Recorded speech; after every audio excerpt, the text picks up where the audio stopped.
My name is Harold Baker. 72 years behind us, many of them lived in silence. But there are things that we carry and one day need to get out. Tell me something. What would you do if your daughter said on Christmas Day, "Dad, wait for me at the airport. I'm going to pick you up," and didn't show up? Sounds like a small thing, doesn't it? A delay, a mismatch. But what about when this delay turns into hours? When do the messages stop coming? When does the cold start to cut inside, not just outside? When you understand that you have not been forgotten. Was he left behind? Maybe you've come here because you felt it, that bitter mix of expectation and humiliation, the desire to believe that you are still important to someone. I understand. I lived it. And that's exactly what I'm going to tell you. Not angry, not with hatred, but with the calm of someone who has already lost everything and learned to get up.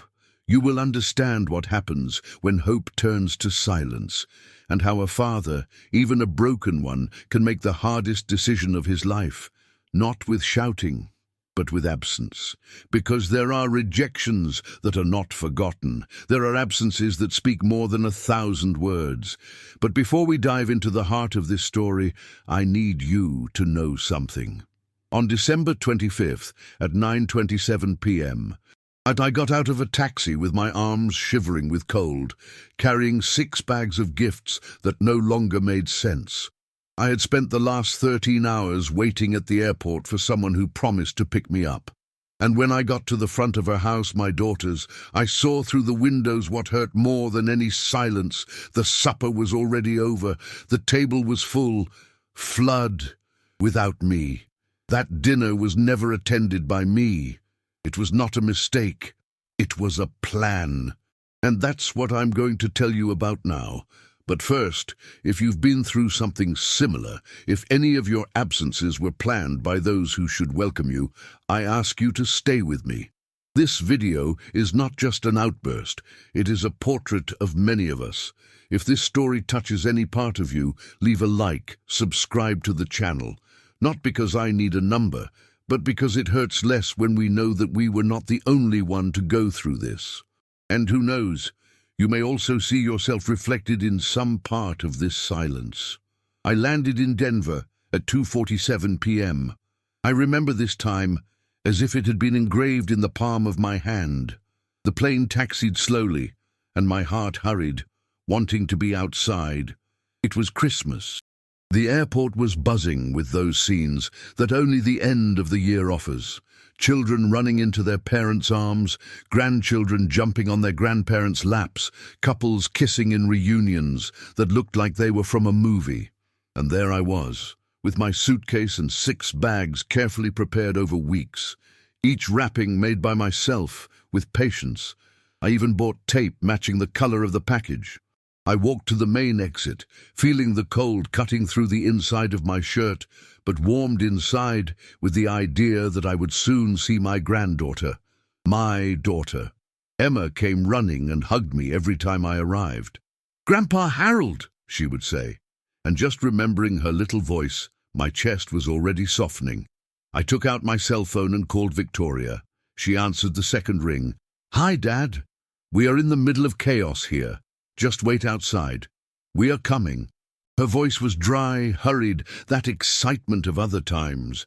It wasn't there, not even a question if the flight went well, nor I missed it, just the order, wait outside. But I didn't mean to think badly. Christmas, traffic, small children, confusion. I know it well. When Victoria was little, Margaret and I would walk around the terminal 3 times just so they wouldn't keep anyone waiting. We have always been like this, exaggeratedly punctual, respectful of the other's time. But not everyone is the same. I adjusted the bags at my feet, sitting near the automatic doors that led to the boarding lane. Outside, snowflakes began to fall harder. Families were leaving in droves. Each hug made me smile out of the corner of my mouth. I held the bags as if I were holding Margaret's memory. She always said that Christmas presents needed to have a soul, otherwise it was just another wrapped-up thing. And I made an effort. Oh, how hard I tried. I looked at the clock, 3:05 p.m. Nothing. I rested my chin on my hands and watched the movement. A woman of similar age to me was received by 3 grandchildren and a daughter. They shouted, "Grandma," and hugged her in a way that made you want to cry just seeing it. Soon it's my turn, I thought. I took a deep breath, trying to hold back the anxiety. 3:45 p.m. I texted, "How are you? Are you already on your way?" No response. I stared at my phone, as if the screen could magically light up. 4:30 p.m. A single answer, "Be patient." Those 2 words crossed me. Be patient? Not "we're on our way," not "sorry for the delay," not "I can't wait to see you." Is that it? Be patient. And it was at that moment that something changed inside me. It was subtle, like a door creaking at the back of the house when the wind blows through. I still wanted to believe the best, but her silence. It was no longer just delay. It was absence. Tell me something. Have you ever been waiting for someone who promised to come and felt in your heart that you weren't coming? Not by accident, but why didn't he want to? This is a pain that I don't wish on anyone. If you've experienced something similar, comment here with a "I've lived it" or whatever you want. Sometimes a simple "it's true" helps more than you think. But in that moment, I still clung to hope. "It's just the traffic," I said to myself, repeating it like a mantra. They have a young daughter. It may be that she is sleeping. It may be that they stopped to buy something. I tried to convince myself that everything was still fine. The problem is that the body feels what the heart denies. My back was already starting to hurt in that hard chair. The cold of the automatic door that opened and closed non-stop cut my knees, went through my coat. The bags, once light and symbolic, began to weigh down, and each family that passed by and was not mine gave me an invisible punch in the stomach. But I stayed there, waiting, because when we love, we wait, even when you already know, even when the soul is already whispering that there is something wrong. The truth? I still believed. I believed that at any moment Victoria would appear with Emma in her arms, saying that everything was a big mess, that her cell phone discharged, who were late, but dying of nostalgia. I clung to this thought like a castaway clings to a piece of wood in the middle of the sea. And that's what kept me going until 5 p.m., then 6 p.m., and then... But this, I'll tell you about that later, because there was a moment when everything changed, and it was at that moment that I stopped waiting with love, and I began to wait with doubt. Do you know when this happens? When you look at your own phone and feel like the person on the other end doesn't care anymore, or worse, is ignoring you on purpose.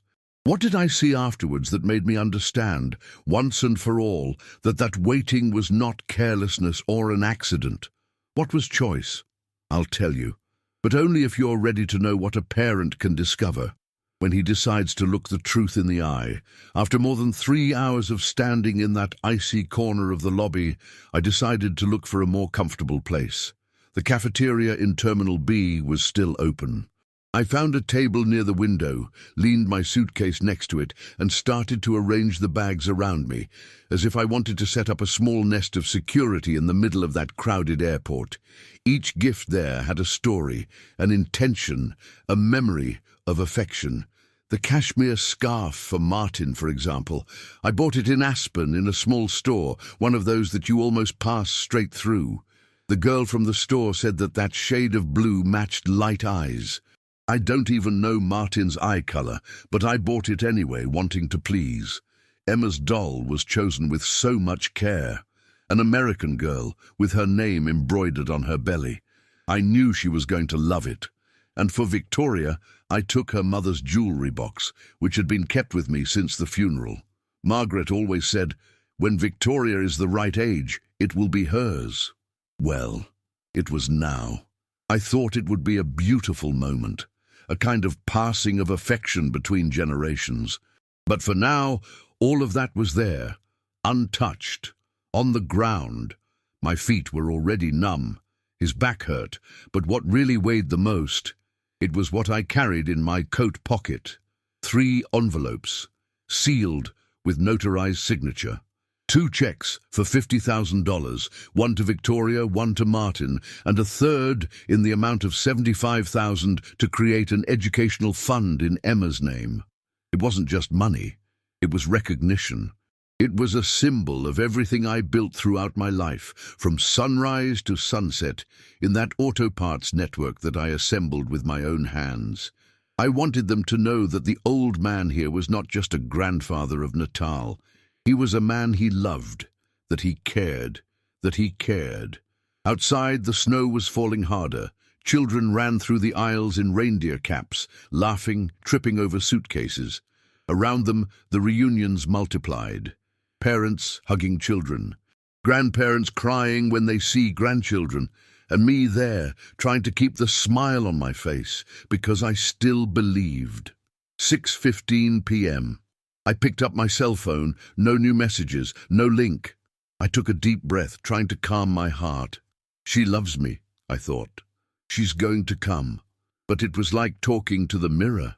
I looked around and saw reflections of everything I once was, of everything I thought it still was. And even so, he kept trying to find excuses for her. Transit, child feeling sick, some confusion, but deep down, a part of me began to whisper another possibility. What if she just didn't want me to be there? What if the silence was intentional? But I shook my head, as if I could expel that idea. That would be too cruel. She wouldn't do that to me, not my daughter, not after all.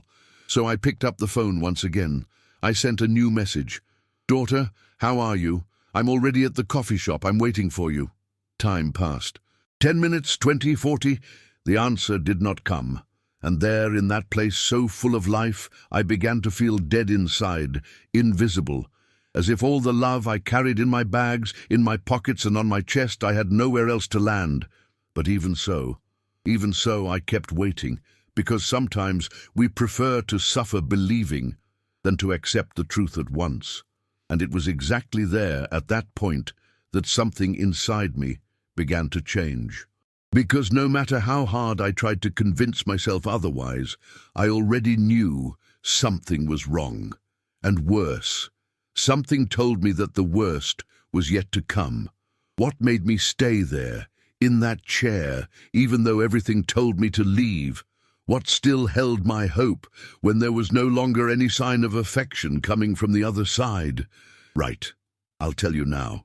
At 7:30 p.m., sharp, the coffee shop guy passed by collecting trays, looking at him in that polite way of someone who wants to say, "Time to go," without having to say it. I thanked him and got up slowly. My back ached, as if I had carried more than bags, as if I had spent the whole day dragging a love that was too old, too heavy, through a place where no one wanted it. I had a cold turkey sandwich for dinner, one of those ready-made, rubbery sandwiches, which you only eat because the stomach starts to complain more than the heart. I had 2 warm coffees. The second one I didn't even want. I just wanted to prolong my presence somewhere where, at least, someone served me something. The cell phone. This one was mute all the time. No message, no link. I placed him on the table, staring as if my gaze might force an answer, but he remained motionless, cold like the rest of the day, like that Christmas. I looked around and saw the airport emptying out little by little. The children had already left with their stuffed reindeer. The old men were already at home with their grandchildren. And me? I was still there, waiting. But what hurt me most was not the waiting. It was to remember everything I did to get there. Every penny saved, every extra hour I did when I was young, refusing vacations, refusing invitations, saying, "One day I'll rest." I said that to Margaret, and she just smiled. She knew that my pride was my way of loving. When Victoria was born, I promised her that she would have everything that her mother didn't have. And it did. I gave her a first-class education, private school, exchange program, car at 17, cram school, college. I cancelled trips that Margaret and I planned just to be able to pay for Victoria's summer courses. When she graduated from law school, I cried more than at my own wedding. I thought I was raising a strong, secure, independent woman, but now Now I began to think that I had created someone who learned to receive, but not to reciprocate. Someone who got so used to my sacrifice that he started to think it was mandatory, as if my love were a service, something she could access or turn off at her convenience. But even so, I still wanted an explanation. Something inside me clung to the idea that all this was a deception, an accident. I just needed to hear from her mouth, "Dad, I'm sorry. It was crazy. Emma got sick. The car broke down. I lost track of time." Anything, but not silence. Never silence. So I decided to call. The phone rang 4 times before she answered. Her voice came muffled, as if she were inside the car or trying to speak without anyone hearing. "Dad, don't call a taxi. We're already on our way. I've already told you." That was it. But the tone, her tone, pierced me like a knife. It was not the tone of someone in traffic. It was the tone of someone who is hiding something. A nuisance, an irritation, as if I were the problem, as if she was making an immense effort just to get me. I hung up without saying anything, and I stood there, phone in hand, feeling her words resonate like a strange echo. We're already going. But were they really? Or had they already gone? There, standing in the middle of the empty terminal, I felt the crack. I was no longer the expected father. I was the inconvenient old man, the weight that no one wants to carry at Christmas. And when that thought hit, I had no doubt. I wasn't going to wait any longer. If she didn't want to show me the truth, I would go to her myself. What would I find when I got there? What do the eyes see after the heart has felt everything? At 9:20 p.m., the cold already seemed to live inside my bones. I was sitting on the wooden bench near the exit, the bags next to me, when I made the decision. I took my cell phone, opened the app, and called a taxi. It wasn't pride, it was necessity. I couldn't stand that silence anymore. If there was something to see, I would see it. If there was something to hear, I would hear it, but he could no longer bear the doubt. The car arrived in a few minutes. It was a black sedan, well cared for. The driver, a man with a grey beard, woolen hat and a welcoming manner. "Good evening, sir. Fate?" he asked with a smile. "Cherry Hills Village, 42 Willow Creek Street," I replied. "Christmas with the family?" he asked, trying to strike up a conversation. I just shook my head. He got the message and turned on the radio quietly, letting instrumental music play while driving. Through the window, I saw the houses decorated with Christmas lights, inflatable reindeer in the gardens, children looking out the window with shining eyes. It was beautiful, and it hurt. That city looked like a painting, but inside me, the picture was cracked. The road to Cherry Hills was fast. The traffic had disappeared, as if the whole world had already settled in its places, except me. When the taxi entered the neighborhood, I immediately saw the 2 cars in the entrance of Victoria's house, a silver SUV and a white sedan, both clean, engines still warm, with fresh snow accumulated only on the hood. There were no signs of a breakdown, no trailer, no mechanic, no trace of urgency. The lie began to form there, in the corner of my chest. But I still didn't want to believe it.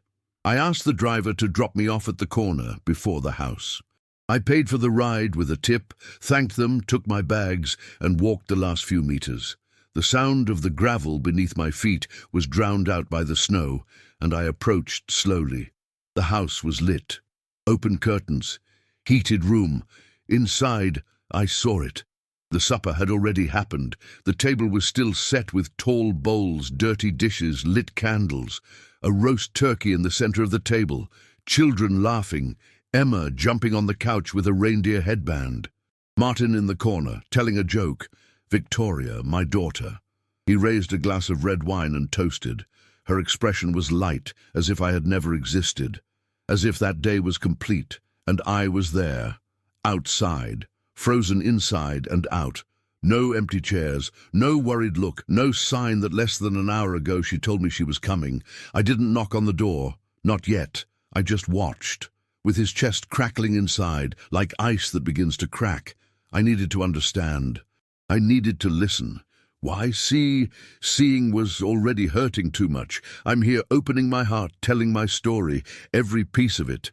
If you're still with me so far, if something I'm saying touched you, leave a like on this video and subscribe to the channel. It's not out of vanity, it's just that I still have a lot stored in here. And maybe, just maybe, these stories are yours too. I stood there like a shadow at Christmas of a family that pretended I didn't exist. And it was at that moment that a window opened, and a sentence escaped from inside the house, a phrase that I could never forget. Do you want to know what it was that I heard that night?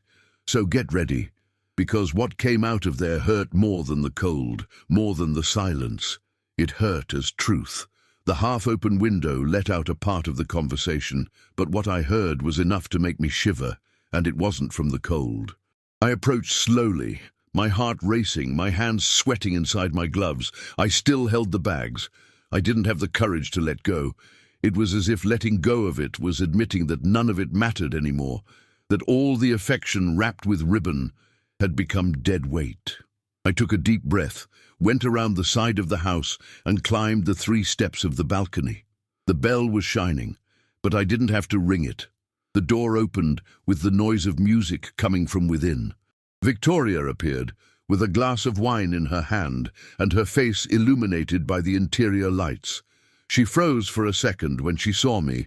The surprise he pretended was too quick to be convincing. "Dad, what are you doing here? We thought your flight was tomorrow." I stared at her in silence. She still wore the dark green dress that Margaret had given us the last Christmas we were all together.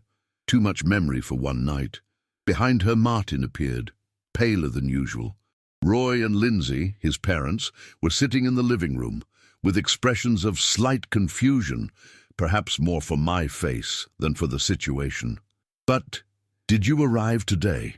she continued, without disguising her discomfort. "I have been waiting for you since 2:30 in the afternoon at the airport. Called. I sent a message. I stayed in the coffee shop.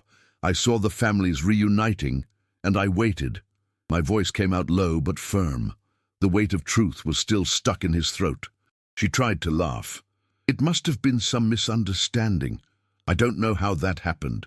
"Neither did I," said, and went in. No invitation was made. I just walked past her with slow steps, taking in every detail of the room. The fireplace lit, the candles melting on the table already half destroyed by dinner, the doll I bought Emma lying on the floor, without even having been opened. Victoria stood there, looking at me as if I were an ancient ghost she'd rather not see. I went to the corner of the living room and left the bags on the couch. Emma came running and hugged me with the same excitement as always. "Grandpa Harold, you came!" That cut me inside.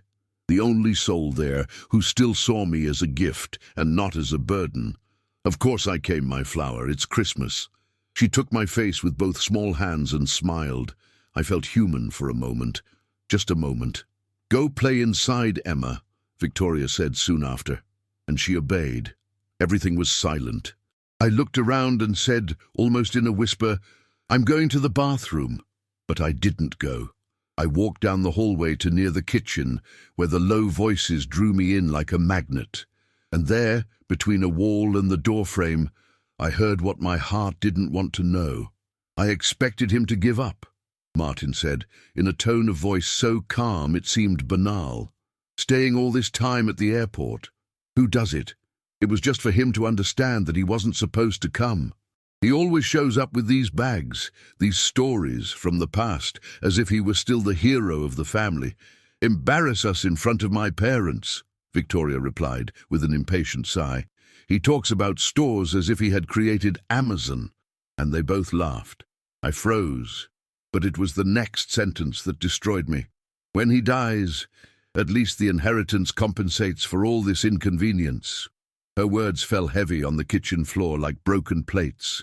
And I stood there, still, with my heart in absolute silence. I didn't cry, I didn't even tremble. I just understood. I understood everything. It was not a misunderstanding. It was not confusion. It was a plan. Cold, deliberate, deliberate. I was a nuisance, a figure they wanted to hide, an old inconvenience which served only as a bridge to a financial future. And the worst? They had rehearsed it. That night was thought out. Dropping me off at the airport was part of the strategy. And deep down, I knew it. I just didn't want to believe it, but now there was no denying it. The question that kept hammering inside me was, what do you do with this kind of truth? What do you do when the only daughter you have shows that her love has a price, a deadline and an appearance? I needed to decide. That's what I decided. You will find out in the next part. Because no one goes through this kind of betrayal and remains the same. And I was never the same again. I entered the kitchen with the firm steps of someone who no longer carries doubt in his chest. I didn't slam the door.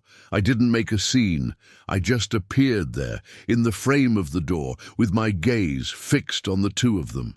I heard every word, I said, with a calmness I didn't even know I still had. Martin froze. Victoria turned pale. She opened her mouth, looking for some emergency lie. Dad, you got it all wrong. We were just venting. You know what it's like, the stress of the end of the year. No, Victoria, I cut off. I understood exactly what I heard, and it was clear as day. You expected me to give up, that I would leave, and that he would die soon, because then the inheritance paid off, wasn't it? The silence that followed was heavier than any scream. Martin didn't look at me. He stared at the floor as if he were going to hide in the ceramic joints. What do you think I am? I continued. A walking check? An inconvenient ghost? A storyteller who has already lost his grace?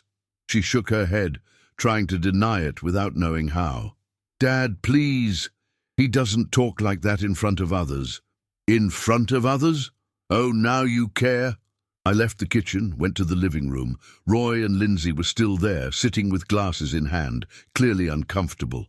But when they saw me, they straightened up. Roy, a retired judge, with the manner of someone who has seen a lot, stared at me as if he were about to listen to a deposition. And that's exactly what I did. I took the 3 envelopes from the inside pocket of my coat. I placed them one by one on the coffee table, like poker cards about to turn the table. Roy, Lindsay, these envelopes here contained the Christmas presents for my daughter Martin and Emma. I combined this with the sweat of 43 years at the helm of Baker's Auto Parts. It's $175,000, certificates signed, ready to be delivered tonight. Victoria took a step forward, tense. Dad, please, this is a family matter. And that's exactly why it should be heard. Because if family is good for supper, for beautiful photos and for toasts, it also has to be used to listen to the truth. Roy looked at me carefully. What happened, Harold? I took a deep breath. I spent 13 hours waiting at the airport. I called 35 times, no response. I received 2 dry messages. They told me to wait, that they were coming, but they weren't. The truth is that they never were. They were already here. Supper was already ready. The glasses were already full. Emma already had the reindeer tiara. They left me out on purpose. And they still said that I am ashamed. With each word, Victoria shrank tighter. Martin sweated silently. Roy frowned. Was that right, Victoria? She did not answer. I looked at the ground like a child caught in the act. And it doesn't stop there, I continued. I heard with my own ears that when I die, the inheritance will make up for all this hassle. The room was freezing. Lindsay widened her eyes. Roy took a deep breath. Did you say that, Victoria? She tried to smile, tried to argue. It was just an unfortunate comment. One moment. That's not how I think. Yes, it is, I said, looking directly at her. That's exactly how you think, and I just didn't want to believe it. The most curious thing of all is that inside I didn't feel angry. I felt a kind of mourning, as if someone had died inside me, someone I imagined my daughter to be. And it wasn't. There, in that bright room, between Christmas lights and the smell of wine, I began to understand that not every bow is a bow. Some are current, and maybe, perhaps the hardest thing in this life is to accept that the love we give doesn't always come back. No, if you've come this far with me, I tell you from the heart, don't give up now. Because what I still have to tell, it's what changed everything. The truth hurts, but it also liberates. And what comes after tonight, you won't want to miss it. Because there are things that not even money can buy, and I was about to discover it in the quietest and most powerful way possible. Victoria's expression, after Roy stared at her in silence for a few seconds, was that of a child who finally understands that he can no longer lie. The mask has fallen. The pose collapsed. And what was left there in front of me was not the daughter I had sacrificially raised. She was a lost woman, with the eyes of someone who only now realized the size of her own mistake. Roy said nothing. I didn't even need to. His silence was louder than any sentence. Lindsay got up from the couch and went to get her granddaughter from the room, as if to spare her from seeing what was yet to come. Martin tried to get closer. Harold, listen. I think all of this was a misunderstanding. Victoria was just tired, emotionally drained. You know how she is. I raised my hand slowly, not to hit, but to wrap up. No, Martin. I listened to everything, word for word, and more than that, I felt it. And there are things that we don't need to hear to understand. What you did today, it was premeditated. It was a lack of love, and worse, it was disrespectful. I took the 3 envelopes from the table, one by one. I looked at them with the same pain as a father, burying the good memories of a son who is still breathing. These checks were to recognize everything you did, to say, I saw you, I admire you. But I realized, you have never seen me. They never listened to me. They never really wanted me. I tore the first envelope slowly, like someone tearing up an old photograph. Then the second, and finally, Emma's. That one hurt more, but I also tore it up. The pieces were falling to the floor of the room like flakes of dirty snow. Victoria knelt on the carpet trying to gather. Dad, please, it doesn't. I made a mistake. I got lost. I bent down, looked into her eyes. I'm no longer the old man waiting at the door. I am the man who has learned to close the door. And today, I'll close this one.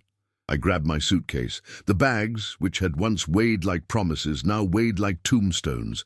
Each gift was a reminder of how much I wanted to belong, and how much I was discarded. My steps through the house were light, no rush. I wanted every step to sound like goodbye, but without anger, only with an end. I stopped at the door. I looked back only once. No one followed me, not a single request, nor a sincere forgiveness. Just the noise of torn paper on the floor and the smell of supper that was never for me. And before I turned the handle, something crossed me inside. A thought that you may have felt too, when someone you love shows you that they never respected you as you deserved. We always think we are strong until the day when the silence of those who should welcome us turns into a scream. If this has ever happened to you, comment below with a "I know how it is" or an "I understand you." Sometimes just reading that someone has gone through something similar, the pain already feels less alone. Left. The door closed behind me like a full stop. But what came next? It was not empty. It was the beginning. Because there are things that we only begin to see when we stop begging for love. And what I saw in the following hours, it changed everything I thought I knew about justice. I left that house with the suitcase in one hand and the bags in the other. But what I was really carrying I couldn't see. It was the weight of years insisting on a love that only existed from the door to the outside. Inside, it had been a long time since there was room for me. The street was silent. The snow was falling slowly, as if the whole world was trying to calm me down after the earthquake. I called another taxi. And this time, when the driver asked where I was going, I answered without hesitation, "Ritz-Carlton, downtown." He arched his eyebrows, surprised. "Good choice, sir." And I just shook my head, as if to say, yes. For the first time, yes. The car drove along Denver's wide, bright avenues, the Christmas lights reflected on the glass, but I didn't see any decorations. Via choices. Every street we left behind was a year I spent trying to be accepted. Every corner was a Christmas that I insisted on. When we arrived at the hotel, the doorman opened the door kindly, and the receptionist greeted me with a sincere smile. A rare thing after a day like that. "A suite with a view of the mountains, please," I asked. "Yes, Mr. Harold, we have exactly one available." I went upstairs, left things on the bedroom floor, and walked to the window. Outside, the Rocky Mountains were covered in snow, imposing but tranquil. For the first time in a long time, I felt the world embrace me back. I sat in the armchair near the lamp and asked for a sheet of paper with the hotel's letterhead. I wrote with the pen I had in my coat pocket, letter by letter, as if drawing a new map. Spring in Italy, summer in France, autumn in Spain. They were not just destinies, they were promises. I was going to see the sunset in Cinque Terre. I was going to walk through Provence and eat chestnuts in Catalonia. I would listen to live music in a small cafe in Paris and laugh without time to return. Because the checks I tore up in that room weren't thrown away. They were released. They would no longer be the reward for a bought love. There would be dinners, accommodations, tickets, stories, and every penny of them would be spent on the one who always came last. Me and Emma. Well, she would have her educational background the same way. Children should not pay for their parents' mistakes. With her, my bond was pure. He was innocent. It was true love. I wrote her name on a card and asked the manager to leave a souvenir with a letter at her school address to be delivered after the holiday, with kindness, with distance, with dignity. Then I took a long shower. I put on my white bathrobe, left my bags aside and threw myself on that huge bed with sheets that looked like hugs that don't charge anything. I didn't sleep because I was tired. I slept for relief. For the first time in many years, there was no one waiting for me to prove my worth, and yet there I was worth everything. We spend so much time trying to be accepted by those who have already decided that they don't want us, who forgets that the world is too big to fit in a cold dining room. But in that warm room, overlooking the mountains, I remembered myself, and when I woke up, something new was already waiting for me. Because the next morning brought more than sunshine.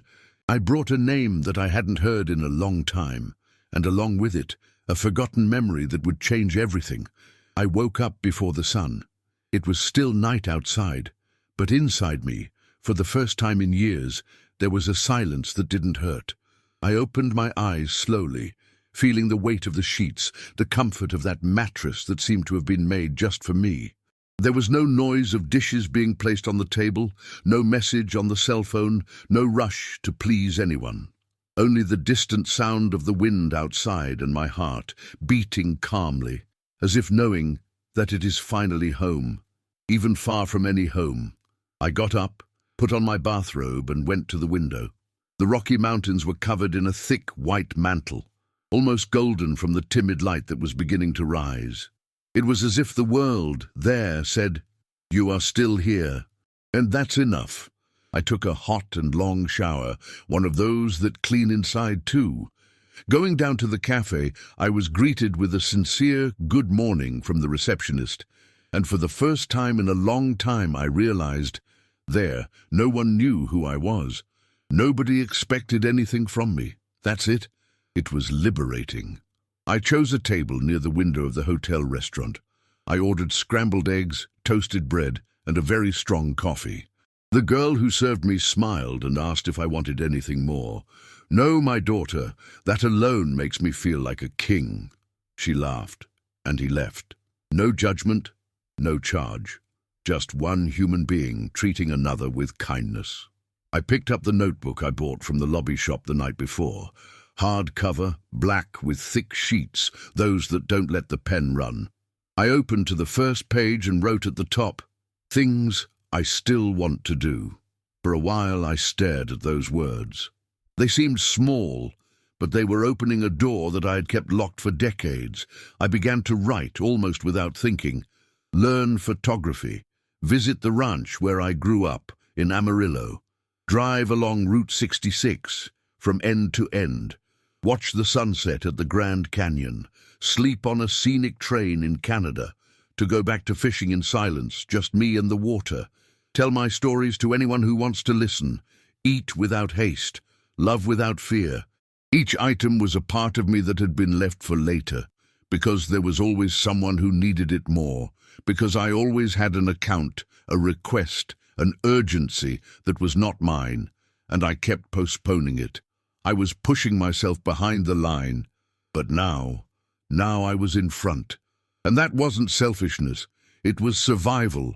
I also reviewed my papers. I called my lawyer in Boulder and asked for a meeting for the following week. I wanted to reorganize my assets, update my will, and protect Emma's trust. She, yes, deserved what came from me. The rest, no more. Not for revenge, but for justice. Because love that offers itself without return does not need to be punished, needs to be closed.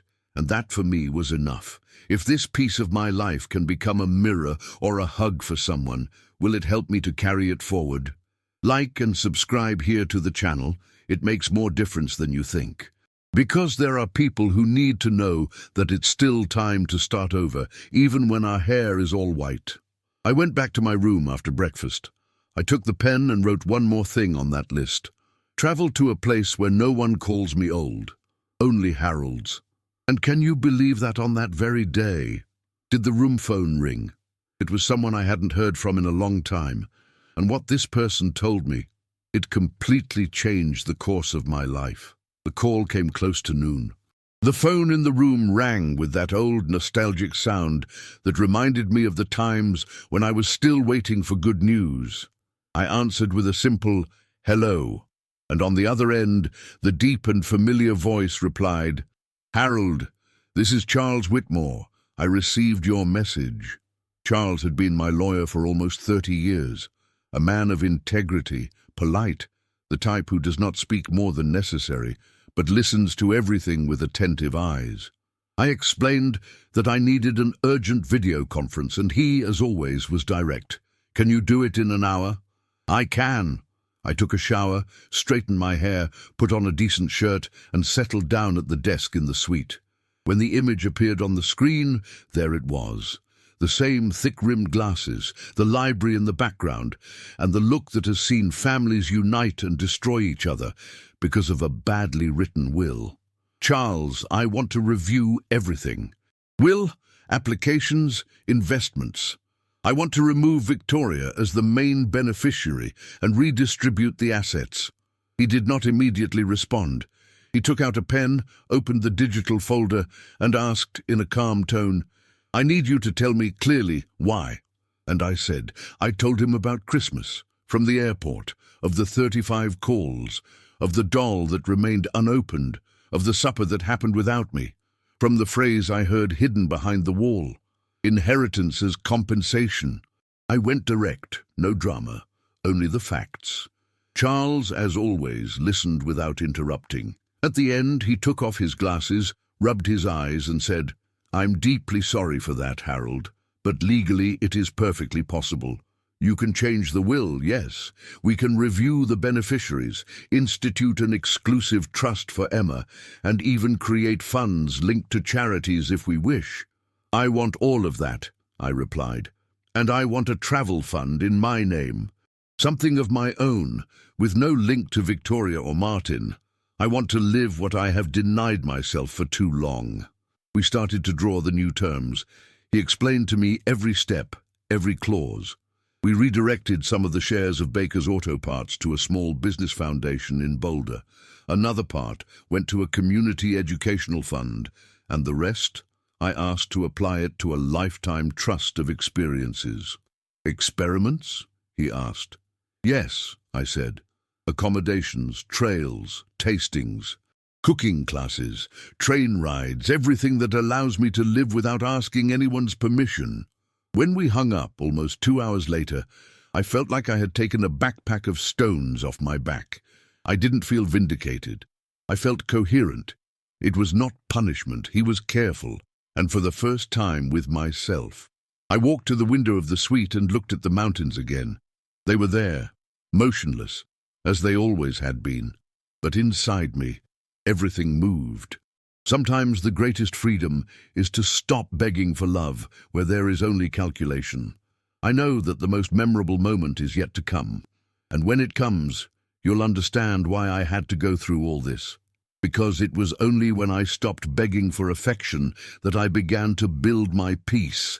But I didn't imagine that same night, the past would knock on my door, and he would not come alone. The next afternoon, after a leisurely lunch there at the hotel restaurant, I decided to open the suitcase I brought with me. Not the one with the clothes, but the one I kept my old papers, envelopes, folders, statements and receipts that I used to carry on my travels. I always had this habit of keeping records, keeping receipts, writing down values. A mania that Margaret found funny, but that at that moment seemed to have gained a new purpose. I started to organize the folders, and as I leafed through the papers, I came across things that took me by surprise. First, I found the proof of Victoria's car insurance, 3 years paid for by me. Then there were depository receipts for the mortgage on the Cherry Hills home, monies I transferred to help through a difficult time, as she had told me. Flipping through more, I found copies of Emma's school bills that I paid off without ever telling anyone, holiday gifts, trips I offered as a treat, reservations made by me at hotels in Aspen, Las Vegas, Napa Valley. The sum of it all. It was absurd. But what really cut me off came later, on a bank statement sheet from December of the previous year. A large withdrawal, made directly from the joint account we had maintained for years, when she borrowed for a medical emergency, was used, I discovered there, to furnish the dining room. The same room where, a year later, she would toast Christmas dinner, while I waited alone at the airport. For a moment I was silent. I held the paper in my hand, took a deep breath and leaned my head against the armchair. That wasn't just a mistake. It was a pattern. The exploration came from before, much earlier. I just didn't want to see it. And perhaps this is where the greatest fatigue lies, when the pain we feel today is just the continuation of what we pretended not to feel yesterday. I allowed myself to remember of old Christmases, the times I stopped traveling with Margaret to visit Victoria because she needed me, of the checks signed without question, of the promises never fulfilled, and mainly the silence that always came after. Listen to me here for a minute. There are certain memories that stick to us in a way that time cannot erase. It's as if some memories live under the skin. Do you also have any like this? Any memory that never left you alone? If you want, share it with me in the comments. He writes there a phrase, a word, a scene that marked his life. Sometimes digging up a memory is the first step to healing what it has left. I put the papers back one by one, only now with another look. Not as someone looking for culprits, but as someone who finally sees the truth. It was then that my cell phone vibrated. A message from someone I hadn't spoken to in a long time. It was from Janine, who worked with me at Baker's Auto Parts for almost 20 years. Harold, sorry to bother you, but I thought I should know. Martin has been saying that you were losing your mind, that Victoria had to step aside because you were no longer the same. He told this to other employees at the time you came to dinner with us at the end of the year. I kept quiet. But today, I got a lump in my throat, and I needed to tell you. Her heart beat slower, as if he wanted to spare me. The betrayal was not only at home, it was also in the words spread out. Martin not only contributed to the removal, he built a narrative. He painted a picture of me that was never true. To justify, to manipulate, to convince others that her daughter did what she had to do. The daughter who didn't pick me up for Christmas. That erased me from the family picture. That took me out of the room before I even arrived. That was the second blow.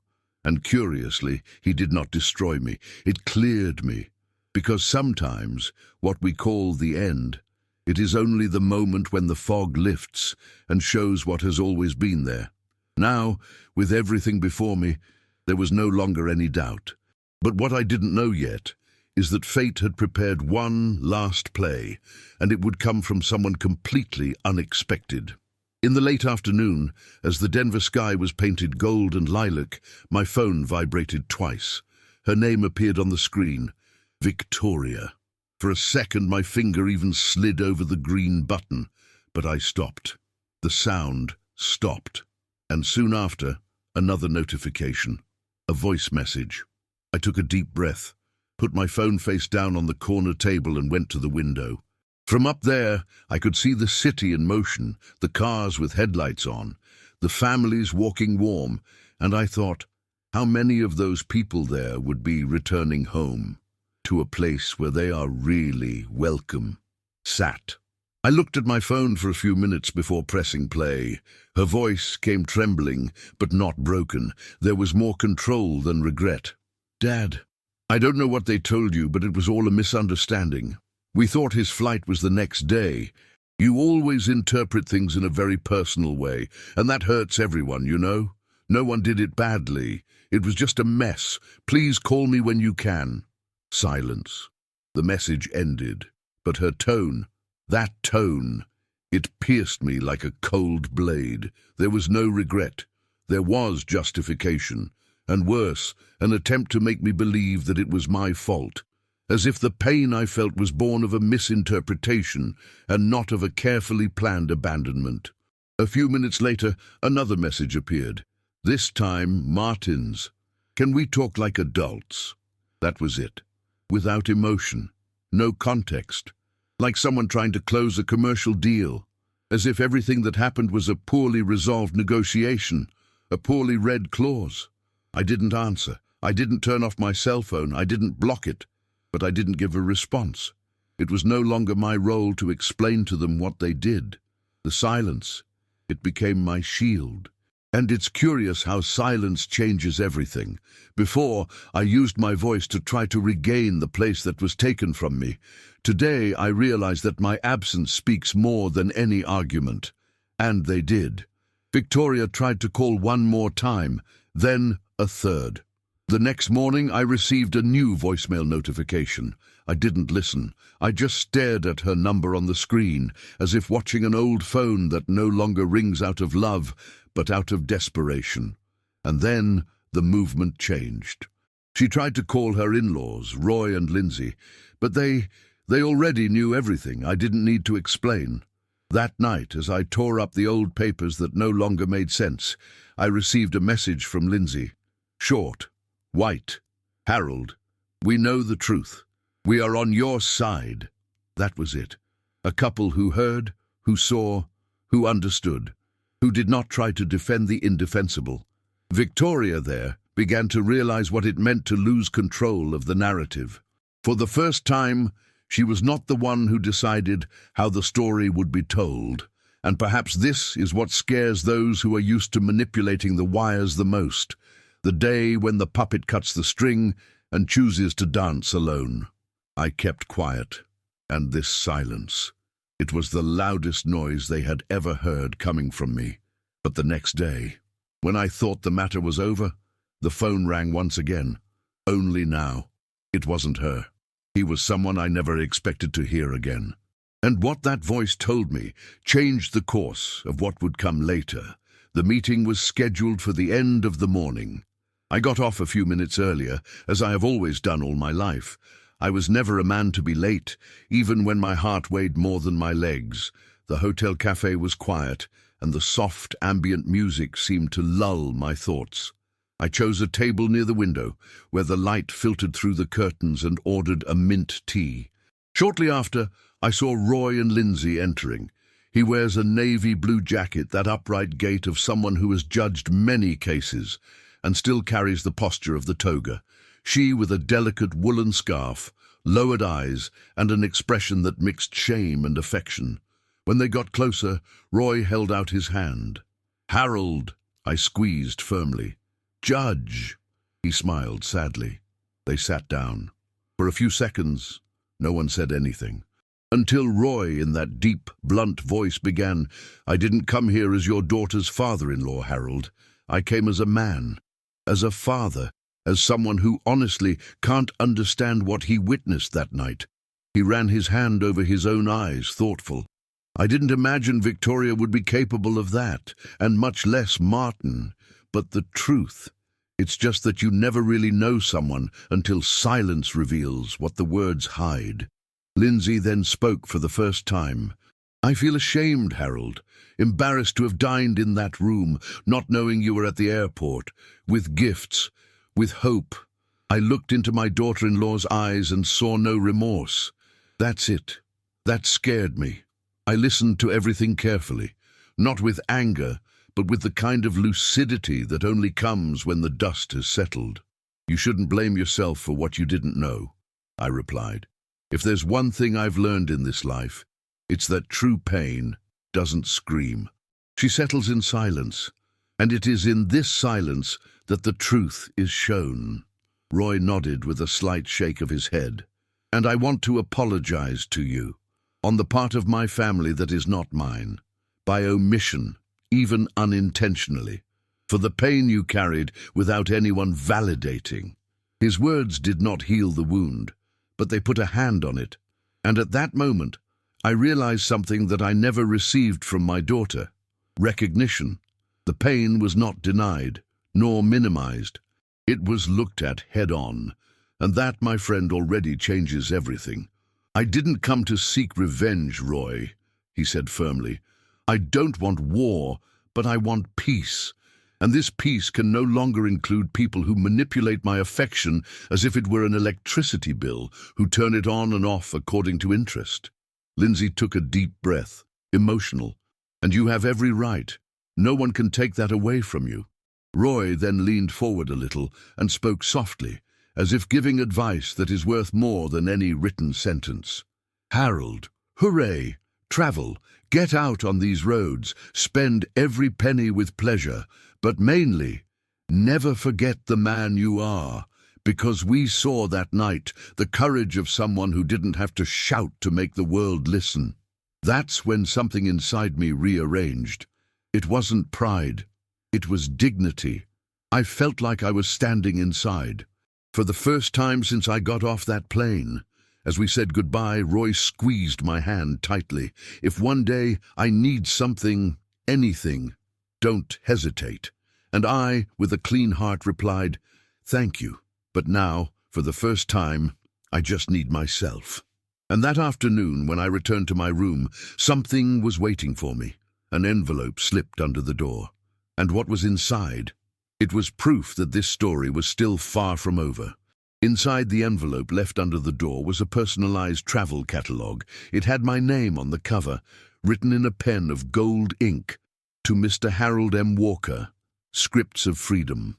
I found it curious. I even smiled.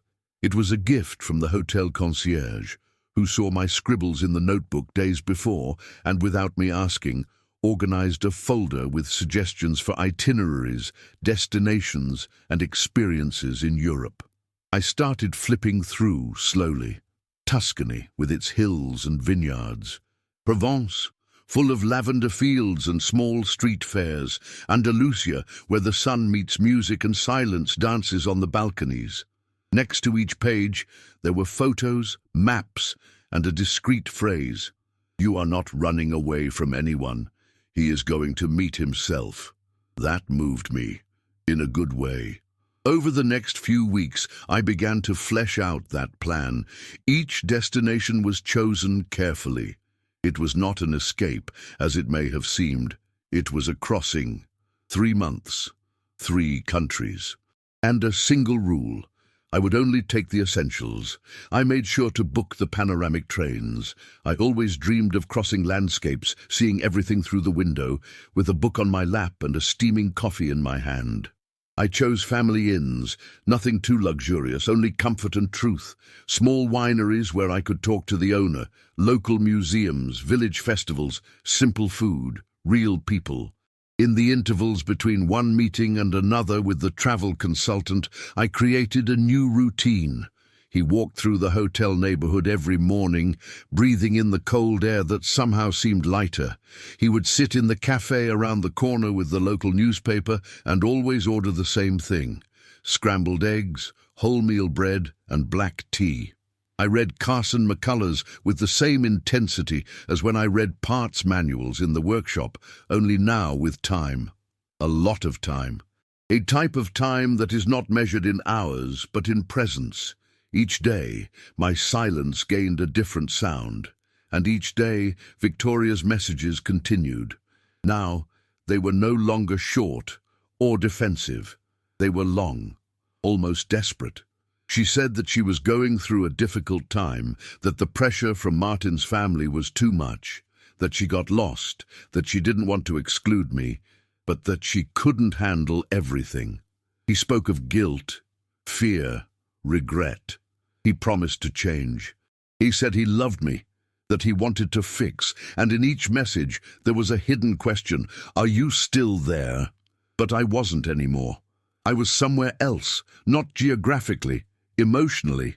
The pain still existed, but her weight had shifted. It was no longer on my shoulders. He was behind me, like a backpack that is left on the train seat when disembarking. And even with all that outburst from her, nothing hurt anymore, because I didn't expect it anymore. That's it, my friend. That is freedom. There are things that we live and keep, but maybe by telling, we help another heart to breathe. Enjoy this video and subscribe, and let's make this story reach those who need it. Because deep down, I know, there are a lot of people on the other side who have not yet given themselves the right to leave. But I haven't told you everything yet, because fate sometimes has a sense of justice that we can't even imagine. And one last piece was still going to fall into place. By hands I never expected. The news of the changes in the will spread faster than I expected.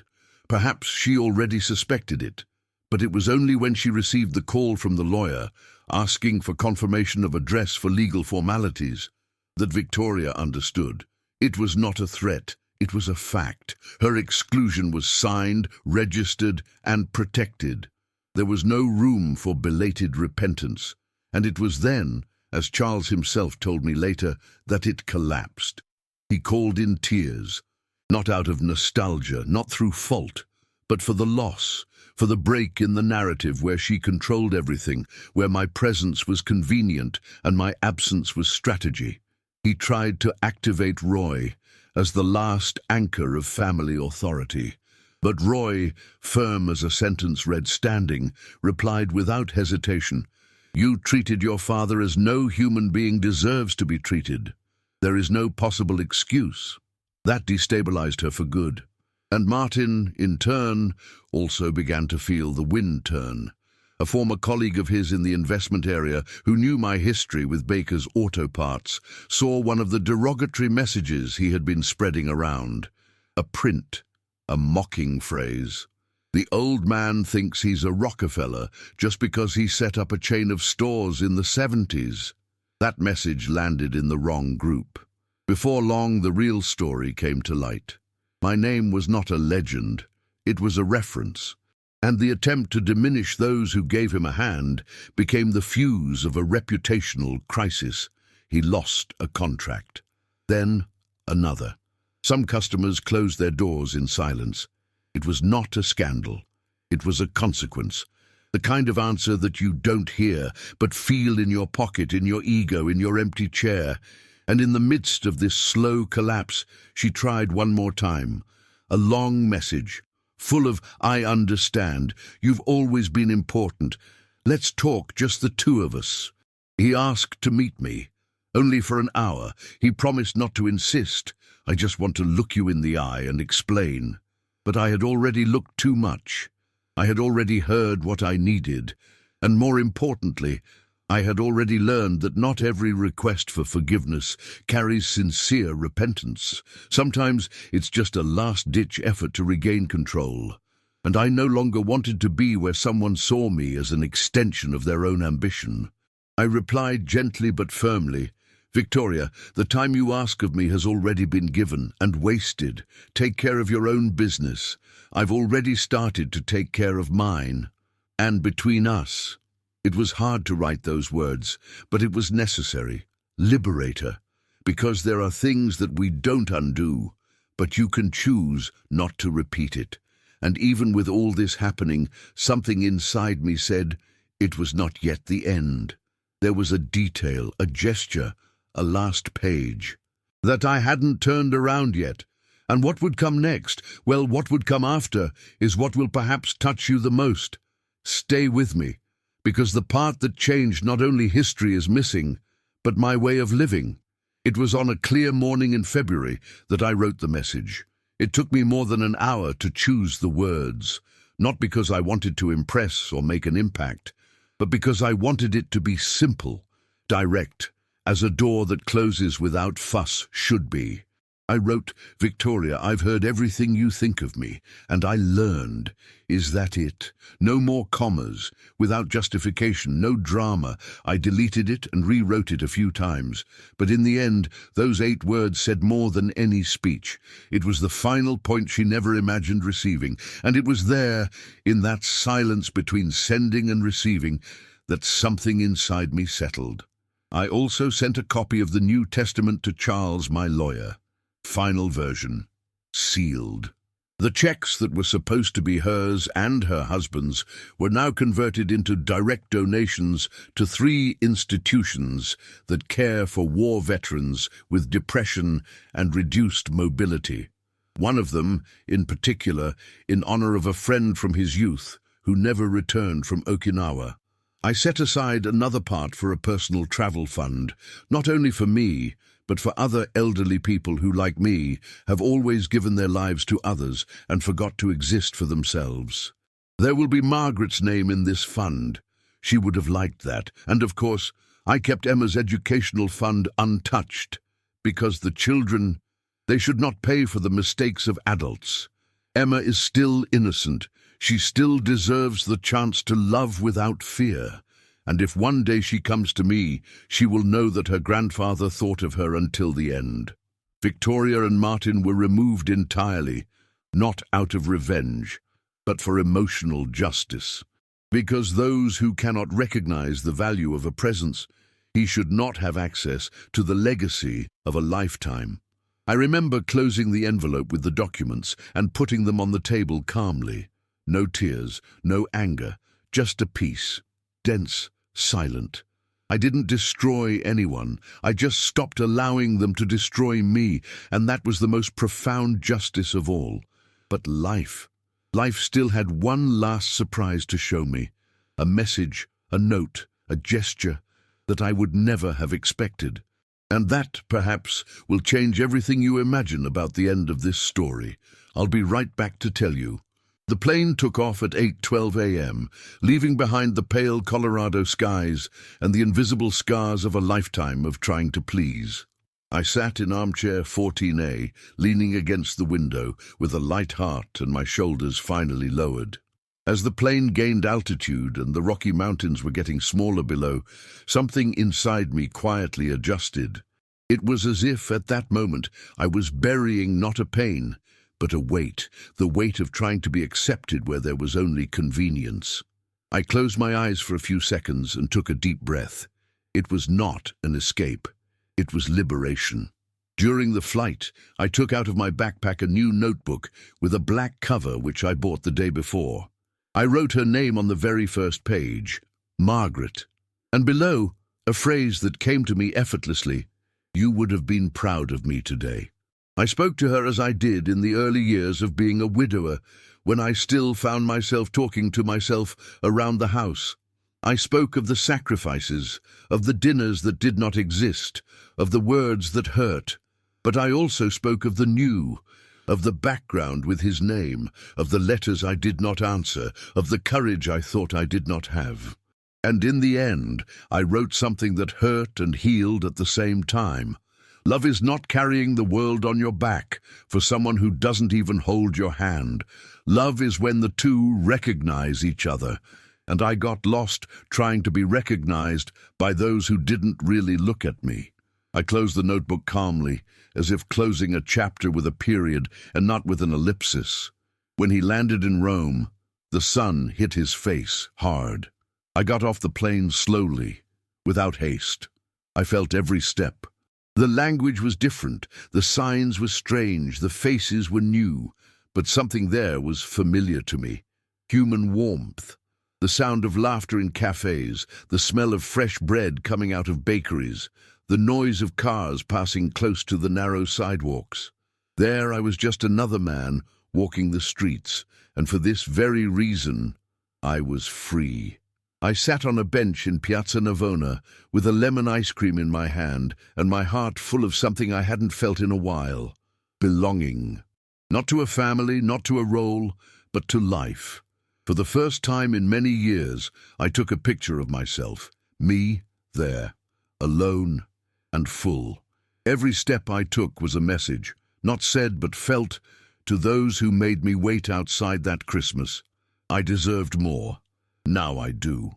And in the midst of that Italian silence, with the sky opening in shades of gold over the old buildings, something unexpected happened. A soft voice in hesitant English called me by name. I turned around slowly, and what I saw was the beginning of something that not even in my wildest dreams I would have imagined. Want to know what it was? So come with me, because there is still one last chapter, and it will leave you speechless. The woman who called me in that square was a guide for a group of American tourists, and she mistook my name for that of another gentleman on her list. We laughed at the coincidence, and for some reason that only fate explains, she sat next to me to share coffee. We talked for almost an hour, about languages, wines, about the smell of the old streets. Her name was Eleanor, and she was the age of my silences.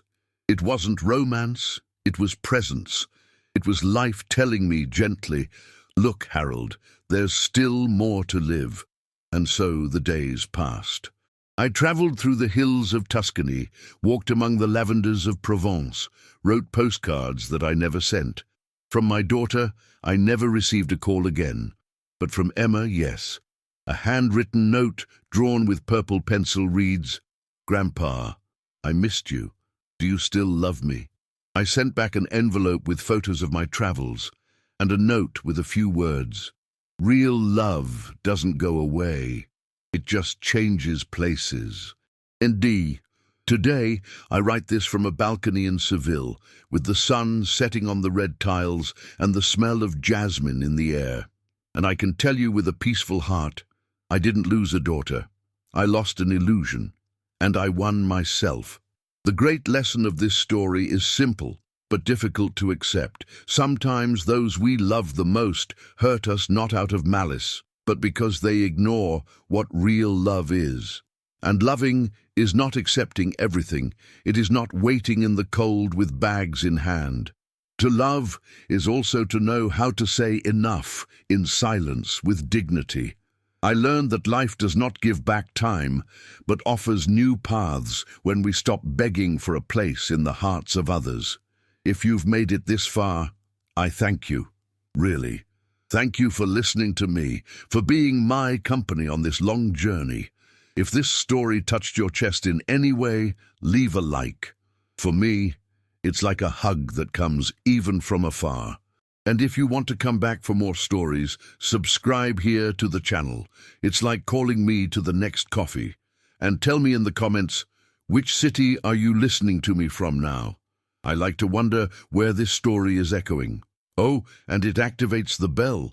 That way you don't miss out when the coffee is brewed again. Don't go away yet. Listen to the next true story that will appear on the screen. Always remember, each wrinkle tells a story, and each story carries a strength. Watch the next video here on the channel with another incredible story.